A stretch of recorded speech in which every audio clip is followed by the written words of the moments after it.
মেলা মানে অনেক আনন্দ। তবে বইমেলা, নানা রকমের খাবারের মেলা, এখন অনেক রকমের মেলা হয়েছে। আমাদের ছোটোবেলায় কিন্তু রথের মেলা, চড়ক মেলা, সে কি আনন্দ ছিল।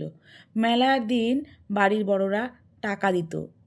বেশি টাকা না গো, 1 টাকা পেলেই খুশি হতাম। এই 1 টাকা 1 টাকা করে 9-10 টাকা হয়ে যেত। বাড়িতে ঝুলন যখন বসতো তখন দেখে রাখতাম কোন পুতুলটা দরকার, আর মেলায় গিয়ে সেটা কিনতাম। নানা রকমের মাটির পুতুল। এখন মেলায় তো সেই পুতুল আর নেই।